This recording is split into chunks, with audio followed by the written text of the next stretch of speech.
내가 누워 자고 깨었으니 여호와께서 나를 붙드심이로다. 천만인이 나를 에워싸 진친다 하여도 나는 두려워하지 아니하리이다. 여호와여 일어나소서. 나의 하나님이여 나를 구원하소서. 주께서 나의 모든 원수의 뺨을 치시며 악인의 이를 꺾으셨나이다. 구원은 여호와께 있사오니 주의 복을 주의 백성에게 내리소서. 셀라. 아멘. 천만인이 나를 에워싸도 두렵지 않은 이유라는 제목으로 본문 말씀 선포하도록 하겠습니다. 이 시편 3편은 전체에 걸쳐서 한 성도에게 은혜가 증가되고 있는 모습을 보여주세요. 처음 2절에서 다윗은 탄식했습니다. 거의 절망에 가까운 마음을 품었었을 것 같아요. 나의 대적이 너무나 많습니다. 그들은 내 영혼이 하나님께 구원을 받지 못한다고 말합니다. 그러고 말을 멈췄어요. 셀라. 그럴 만한 상황이었죠. 친아들이 자기를 죽이려 했고 이 경건한 다윗 왕을 떠나서 이스라엘 백성 거의 대부분이 그 압살롬을 쫓았어요. 그러니까 절망하기 쉬운 상황이었어요. 그래서 이렇게 탄식하고 그가 잠시 말을 멈췄어요. 그런데 이 셀라가 나오는 이 사이에 이제 3절, 4절의 그 은혜로운 부분이 더 펼쳐지기 전에 다윗이 이제 기도를 하거든요. 3절, 4절에서. 근데 그 전에 하나님의 은혜가 선행했습니다. 기도할 수 있는 힘을 주시는 은혜라고 부를 수 있어요. 그 은혜가 다윗에게 주어졌어요. 그 은혜는 구체적으로 말씀드리면 성경 말씀을 성령님께서 생각나게 해주시는 은혜입니다. 다윗은 그 은혜가 있었기 때문에 기도로 전진할 수 있었던 것이에요. 성령님께서는 우리에게 생명의 말씀을 다 기억나게 해주실 것이다. 이게 나의 역사다라고 말씀하셨죠. 우리가 하나님의 말씀을 잊고 방황하고 낙심할 때도 다시 그 말씀을 기억나게 하시고 깨닫게 하시고 붙들 힘을 주세요. 그게 성령님께서 우리를 살리시는 방법이에요. 다윗은 이 절망을 한 다음에 셀라 한 다음에 그 사이에 은혜를 입어서 이제 하나님의 말씀을 기억하고 있어요. 여호와여 주는 나의 방패시오 나의 영광이시오 나의 머리를 드시는 자이시니이다. 이 고백은 불신자들에게도 주어진 이 자연의 계시로는 알 수 없는, 해낼 수 없는 고백입니다. 모세 오경이 떠올랐던 거예요. 다윗이 갖고 있었던 성경, 모세에게 주었던 모세를 통해서 주었던 구약 성경 말씀을 다윗이 기억한 거예요. 여호와가 나의 방패시고 머리를 드시는 자시고 나의 영광이신 것, 이런 거는 우리가 피조세계를 본다고 해서 알 수 있는 것이 아니죠. 성경 말씀으로 알 수 있는 것인데 그것을 기억나게 해주셨어요. 성령님께서. 그러면 이제 이 말씀, 약속의 말씀을 붙들고 기도할 수 있게 되는 거예요. 절망했던 자를 살리시는 방법이에요. 이게 하나님께서. 이 말씀 의지해서 기도를 합니다. 말씀을 의지하는 강구, 말씀을 따르는 강구. 그러니까 반드시 응답받는 강구죠. 내가 나의 목소리로 여호와께 부르짖으니 그의 성산에서 응답하시는도다. 셀라. 하나님께서 나의 방패시오, 나의 영광이시오, 나의 머리를 드시는 자이시니이다 라는 이 말씀을 붙들고 기도했을 때 하나님께서 응답하시는도다 라고 이 기도가 끝나는 거예요. 응답을 받습니다. 여기까지가 우리가 지난주에 살펴봤던 말씀이고 이제 더 나아가요. 이제 기적이 펼쳐집니다. 내가 누워 자고 깨었으니 여호와께서 나를 붙드심이로다. 아멘. 살인자들의 추격을 받으면서 온 백성의 원수가 되어서 친아들에게 추격받는 그 비참한 상황에서 편안히 자는 거예요. 정말 이 일이 일어나는 거예요. 이거는 비유적인 표현이 아니에요. 진짜 다윗이 이렇게 편안히 자고 눕고 노래하고 이랬던 거예요. 그 상황에서. 지난 주일 아침 예배가 끝난 다음에 한 어떤 집사님하고 이렇게 얘기를 나누게 됐어요. 삶의 얘기를. 그 집사님이 너무 어려운 상황을 하나님 의지해서 그래도 잘 이겨내고 계시더라고요.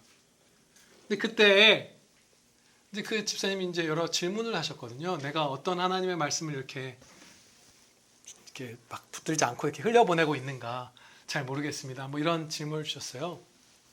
그래서 너무 잘하고 계시는데 그때 이제 기억나게 해주시는 말씀은 뭐였냐면 어떤 특정 구절을 전한 것이 아니라 정말로 주님의 은혜가 크니까 지사님이 처한 그 형편 정말 어렵고 힘든 것들이 많은데 진짜 지금도 너무 주님 의지해서 그분이 참 평안하게 계셨거든요. 정말 훌륭한 모습을 보여주셨는데 진짜 더 큰 은혜 주실 거라는 걸 확신하고 더 빨리 붙들어서 빨리 안 좋은 일이 있을 때도 안심하고 더 기뻐하고 더 행복을 누리시기를 바란다고 그 말씀을 전했어요. 근데 그게 정말로 성령님께서 그 말씀을 그 집사님에게 주시고 싶어 하셨던 것 같아요. 그 마음이 얼마나 제가 이렇게 기뻐하는지 몰라요. 이게 아로새긴 은쟁반 위에 금사가 같은 말이구나. 너무 기쁜 거예요. 그분도 웃으면서 갔어요. 힘든 일 삶에 있는 상황인데 웃으면서 갔어요. 그런 일들을 지금 보여주신 거예요. 10,000만인이 나를 에워싼다 해도 그냥 살인자들이 자기를 쫓고 있는데 온 백성이 나의 원수가 되는데 교회가 나를 미워하는 거예요. 구약 교회가 다 악한 압살롬 따르고 나를 미워하는데 평안히 눕고 자고 깨는 거예요.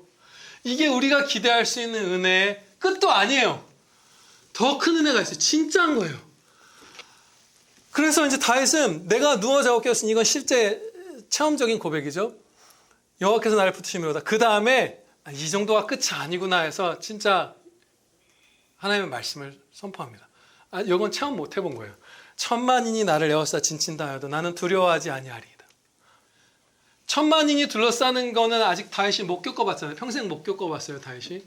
그런데 이거 성령님께서 다윗을 감동하사 이 말을 선포하게 하신 거예요. 그 앞절까지 5절까지는 체험이고 6절은 우리가 기대할 수 있는 그 상한선을 보여주신 거예요. 끝이 없다. 상한선이 없다라는 거예요. 무한하다는 거예요. 아무리 너희가 우겨쌈을 당하고 힘든 일이 겹겹이 오고 원수가 10,000만인이 있어도 평안할 수 있다. 두려워하지 않을 수 있다. 그러니까 다윗이 겪은 것보다 우리 가운데 혹시 어떤 사람 더 큰 핍박을 받아도 더 큰 핍박은 아마 못 받을 것 같고요. 우리가 연약해서 상대적으로 작은 핍박이 크게 느껴질 수는 있죠. 다윗, 압살롬 같은 추격자는 우리에게 없을 거예요, 아마. 그렇죠? 그런데 그런 어떤 핍박을 받아도 10,000만인이 둘러싸도 두려워하지 않을 수 있는 그 은혜를 하나님께서 주신다는 것을 믿으면서 바로 구하는 거예요. 아버지, 저 구해주세요. 그래서 끝은 사실은 구원이에요. 구원은 여호와께 있으니 주의 복을 주의 백성에게 내리소서. 셀라. 구원이 우리에게 있으면 이걸 바랄 수 없죠. 100% 하나님께 구원이 있습니다. 하나님은 그런데 전능하신 분이시면 나의 방패이십니다. 구해주세요. 그러면 저와 여러분이 삶에서 어떤 비참하고 어두운 두려운 그런 상황에 있더라도 건져주십니다. 전진할 수 있어요. 우리를 공격하는 원수들을 맹수에 비유하고 있죠. 7절, 8절 말씀을 보면 7절의 하반부를 보면 주께서 나의 모든 원수의 뺨을 치시며 악인의 이를 꺾으셨나이다. 이 원수들이 다윗의 원수들이 진짜로 그 이빨로 다윗을 깨물어서 죽이려고 하진 않죠. 교묘한 말로 죽이려고 했던 것이 앞에 드러났었고 너 하나님께 네 영혼 구원받지 못해 이런 것들. 혹은 창으로 찔러 죽이려 하겠죠. 그런데 지금 그 사나운 맹수, 사자의 그 마귀들을 비유했던 것처럼 하나님께서 맹수에 비유해서 이 원수들을 표현하고 계시는 거예요. 그런데 이제 뺨을 치시며 악인의 이를 꺾으셨나이다 이렇게 말씀을 하는데 뺨이라고 이 번역된 단어는 턱뼈라고 번역되기도 하는 그런 말씀이에요. 히브리어가. 그러니까 우리 느낌으로 뺨을 때렸다라는 느낌보다 뒤에 이가 다 부서진 걸 볼 때 하나님께서 턱뼈를 후려치신 거예요. 우리의 원수들의 턱뼈를 치셔서 턱뼈를 부수시고 이빨을 다 산산조각 내버리신 거예요. 그냥 아무것도 물 수도 이렇게 턱이 뚝 떨어진 사자 같은 애가 아무것도 할 수 없는 애가 와서 물면 말랑말랑하겠네요. 물지도 못할 상황으로 만들어 보시면 아무 손도 못 댄다 너희에게. 진짜 손을 못 대는 지경으로 부숴버리신 거예요. 우리의 원수들을. 정말 그런가? 이 부분을 제가 살펴볼게요. 오늘 더.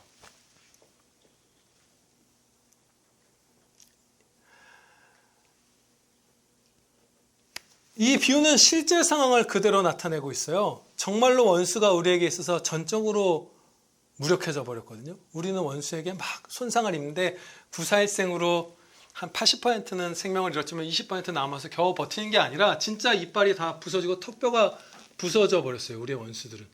우리가 주님을 의뢰할 때 그 은혜를 누리게 돼요. 우리가 주님을 못 믿으면 그 은혜에서 상당히 벗어나지만 주님을 굳게 신뢰하면 그 은혜를 다 받아 누려요. 제일 원수가 우리에게 할 수 있는 게 뭐죠? 우리 육신을 죽이는 거잖아요. 제일 그들이 진짜 발버둥 쳐서 저나 여러분을 죽이면 그 녀석들은 우리를 하나님 나라로 가는데 시중든 거예요. 우리가 천국 소망이 있다면 나를 죽이려는 원수들의 공격이 절망이 안 되는 거예요. 그래서 막 위필드 목사님 돌에 맞으면서 나 이제 진짜 주님 보러 가고 싶은데 살려주시면 열심히 사역해야지 막 이런 생각하고 있었다고 하잖아요. 두려움에 떠는 게 아니에요. 진짜 원수들의 공격이 무력화된 거예요. 제일 센 공격, 죽음의 공격이 무력화된 거예요. 그럼 우리 아이들을 죽이면 어떡하죠? 로마의 핍박대, 북한군의 핍박대 이럴 때 다 이겨냈어요. 천국에서 만나자 하고 용감하게 떠나는 거예요. 우리 다시 보자 곧 원수들의 공격이 무익한 거예요. 시중드는 거예요. 제일 힘을 내서 성공했다 하고 우리를 칼로 찔렀을 때 하나님께서는 그것을 선으로, 우리에게 유익이죠. 선이라는 건 유익되는 것으로 바꾸서 우리를 하나님 나라로 들어가는데 그냥 시종되게 하신 거예요. 어떤 식으로 내 이 소중한 자녀를 하늘로 데려갈까? 원수들의 발광을 속에서 소망을 가진 죽음을 갖고 천국으로 데려가야 되겠다. 이렇게 내가 영광 돌릴 기회를 이 아름다운 나의 딸, 나의 아들에게 주어야 되겠다. 정말로 원수의 이빨이 다 부서진 거예요. 비유가 아니라 진짜로 아무것도 못하는 거예요. 우리에게. 다니엘의 친구들이 이제 풀무불 가운데 던져질 때 우리가 잘 아는 유명한 말을 하죠.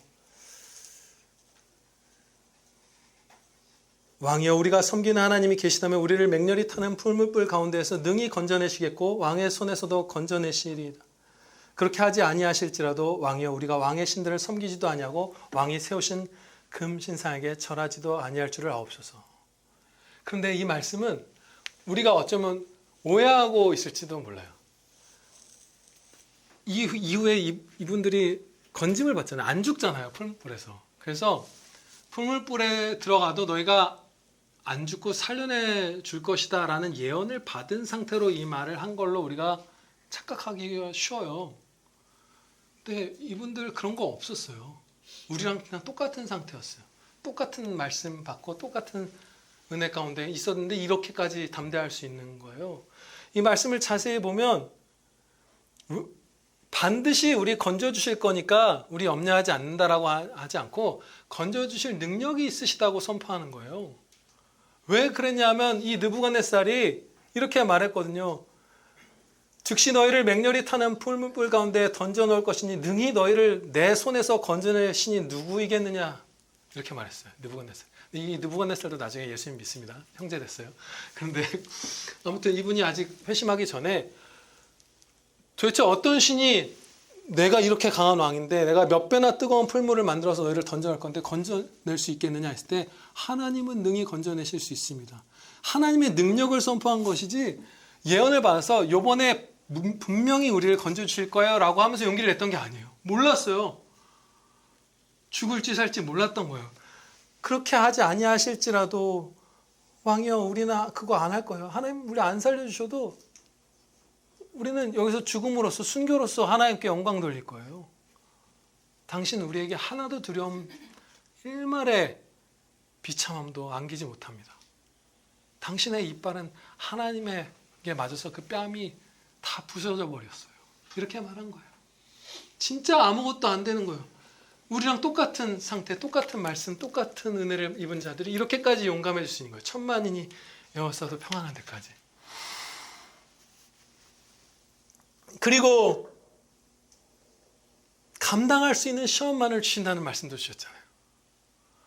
우리 한 사람 한 사람의 성향, 어떤 성품들, 믿음의 정도, 영혼과 육신의 강함의 정도 다 아셔서 견딜 수 있는 만큼만 힘겨운 일을 주세요. 그래서 아무리 원수가 공격해도 하나님의 통제 안에 있는 거예요. 얘한테 유익이 되는 만큼, 얘가 견딜 수 있는 만큼. 그리고 그 선을 때로 벗어나는 어떤 핍박들을 허락하실 때는 피할 길을 같이 주시죠. 그래서 우리가 염려할 필요가 없는 거예요. 정말로 원수들은 그냥 이빨 빠진 게 아니라 턱이 다 부서져 버린 그냥 짐승인 거예요. 아무것도 아니에요, 우리 원수들은. 그리고 여기까지 약간 수비적이죠.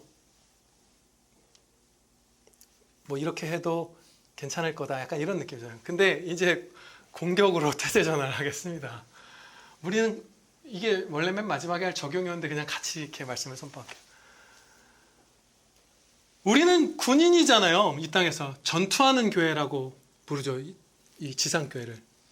저 천상교회는 막 전투하진 않아요. 거기서는 계속 영원히 찬양 드릴 교회예요. 여긴 전투를 해요. 전투 가운데 찬양 드리고 영광 돌려요.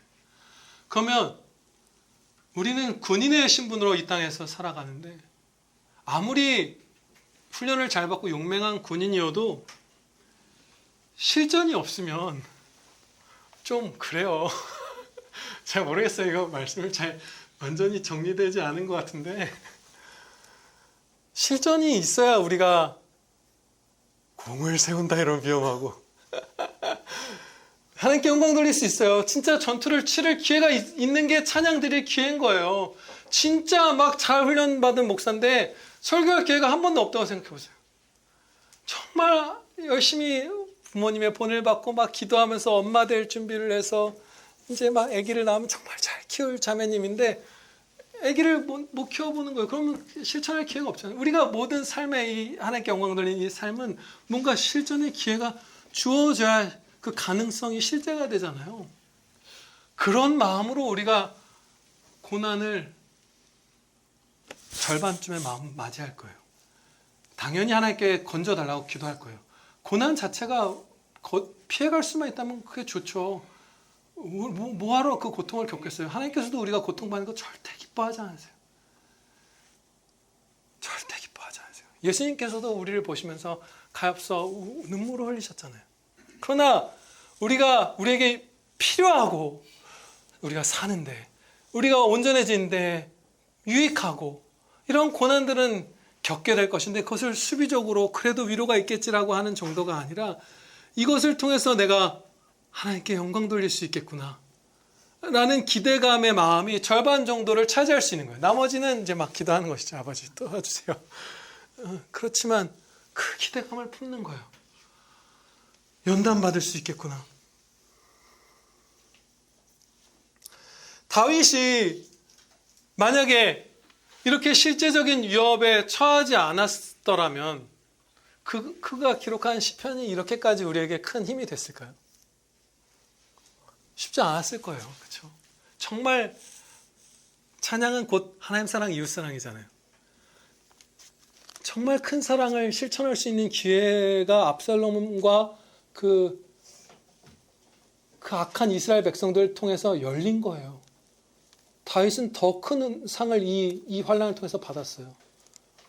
정말 실제적으로 이 위험을 겪으면서 정말로 주님을 붙들어서 정말 평안해서 자기 고백을 성경에 기록하는 그 명령을 순종함으로써 진짜 우리를 돕고 있잖아요.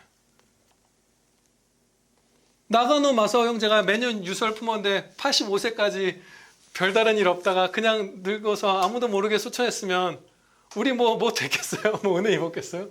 그의 기도가 성취됐겠어요? 그런데 매년 유서를 써서 어떻게 죽게 될지 언제 죽게 될지 모르지만 안개와 같은 생명이지만 그 죽는 그 순간까지도 그 죽음조차도 하나님의 영광을 위하여 내가 쓰임받기를 소원합니다 했을 때 들어주셨잖아요. 그래서 객차가 분리돼서 언덕 아래로 굴러떨어질 때 솔로와 열차 바퀴 사이에 자기의 몸을 끼워넣어서 사람들을 살리고 그게 수천만 명에게 전해진 거잖아요. 주님의 영광이 그를 통해서. 실제적으로 우리가 이 고난을 겪을 때에만 하나님께 영광 돌릴 기회가 실제적으로 펼쳐집니다. 더 깊이 영광 돌릴 기회가. 그래서 우리가 모든 고난받는 다른 형제들을 볼 때에도 같이 눈물로 나를 불쌍히 여기서 저 형제를 여기서 건져주세요라고 기도하면서도 동시에 그 형제나 나나 이 기회를 통해서 하나님께 영광 돌리겠다라는 그 담대한 용사의 마음을 우리가 품어야 할 것입니다. 그리고 한 가지만 더 살펴보고 마치도록 하겠습니다.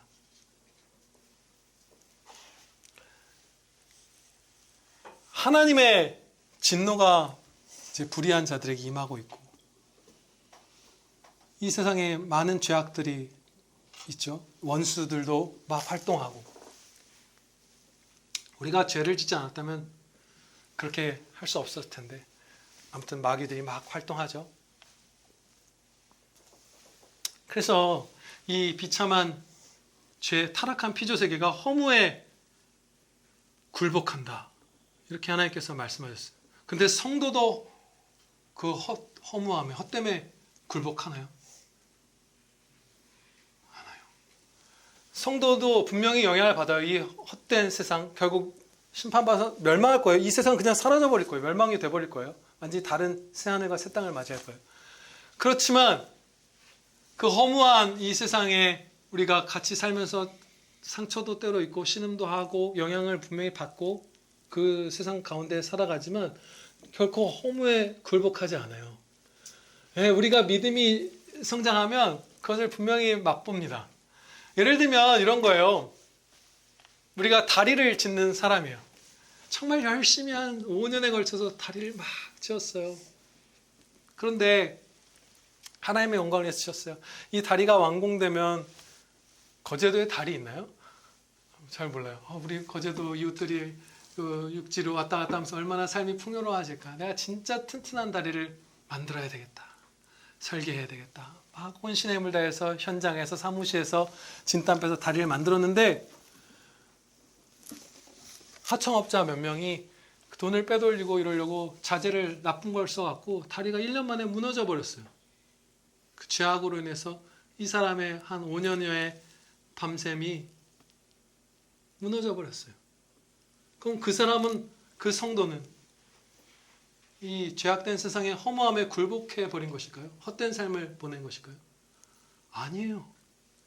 그 다리가 50년이 넘든 1년 만에 무너지든 짓는 시간 5년 동안 하나님 사랑, 이웃 사랑의 마음으로 충성했던 거 영원하신 하나님이 기억하십니다. 그리고 그것을 그대로 은혜로 상을 주세요. 세상의 죄악이 그냥 우리의 연약함이 막 그 모든 것이 우리를 허무함에 굴복하게 하지 못해요. 성도는 전혀 허무함에 굴복하지 않는 은혜에 꽁꽁 감싸진 삶을 삽니다. 그것을 믿으면 맛볼 거예요, 우리가. 막 믿으면 맛보리라 무슨 부흥사같이 말하고 싶어요. 네. 그리고 영원한 보응을 받을 것이에요.